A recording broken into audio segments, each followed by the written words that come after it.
Hello everyone, welcome back to my channel Enlighten with Saswati. आज इतने दिनों बाद मैंने एक वीडियो लाया है that is all about forces of production. ये वाला टर्म मार्क्सिज्म में बहुत बार यूज किया जाता है और मैंने ये अपने कुछ पुराने वीडियोस में भी समझाया है, लेकिन आई थॉट दैट इसके लिए एक सेपरेट वीडियो बनना चाहिए।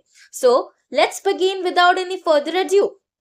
Forces of production refers to the physical means and techniques of production in a society, including the tools, machinery, raw materials and labor power used in the production process. तो देखो, जब हम production के बारे में बात करते हैं, अभी फॉर एग्जांपल एक छोटा सा इंडस्ट्री ले लो। एक इंडस्ट्री में फॉर एग्जांपल अभी मैंगो जूस को प्रोड्यूस किया जा रहा है।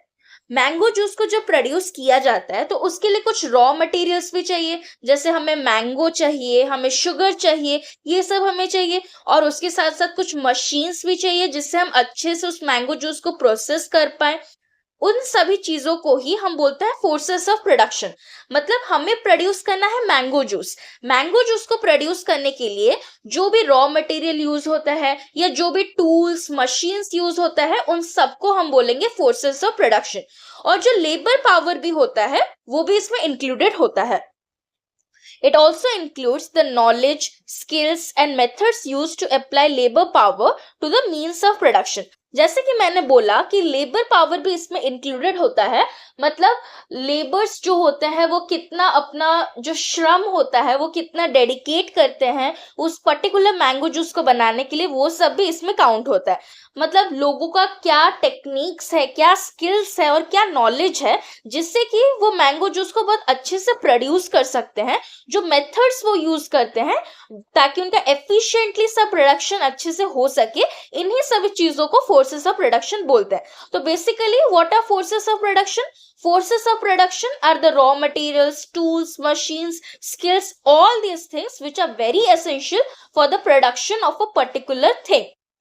In Marx's view, the forces of production tend to develop continuously and progressively over time, leading to different stages of societal development, from primitive communism to slavery, feudalism, capitalism, and eventually socialism and communism.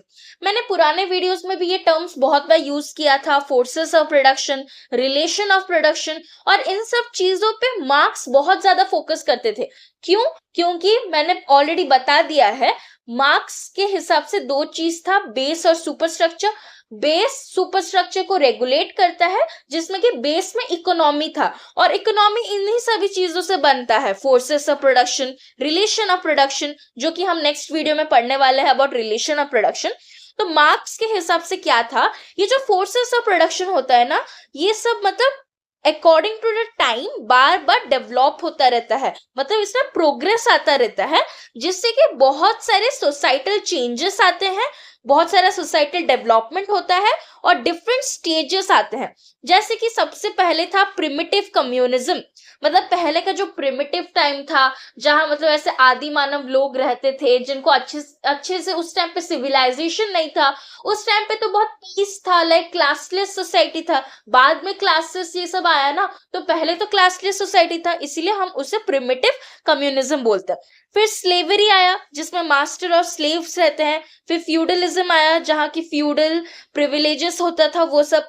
फिर capitalism जो कि हम तब से पढ़ते आ रहे हैं। Liberalism में भी हमने पढ़ा था। कैपिटलिज्म में क्या होता है, बुर्जुआ होते हैं, प्रोलेटेरिएट होते हैं, ये सब। और लास्टली क्या, सोशलिज्म, जो कि एक ट्रांजिशनल फेज है। और फाइनली मार्क्स का जो गोल था, मार्क्सिज्म का जो गोल था, communism, that is classless and stateless society. मतलब जैसे कि ऑलरेडी मैंने समझाया था कि फोर्सेस ऑफ प्रोडक्शन से सोसाइटी में बहुत सारे चेंजेस आते हैं और उन्हीं डिफरेंट चेंजेस से सोसाइटी में डिफरेंट स्टेजेस आते हैं। तो फोर्सेस ऑफ प्रोडक्शन क्या है हमने समझ लिया, और उससे डिफरेंट स्टेजेस आता है, जैसे कि फ्यूडलिज्म, कैपिटलिज्म, ये सब ऑलरेडी आया था। फिर सोशलिज्म, कम्युनिज्म, यही सब। तो इस वीडियो में बस इतना ही। अगर आपको कोई भी डाउट हो आप कमेंट सेक्शन में पूछ सकते हो। Thank you.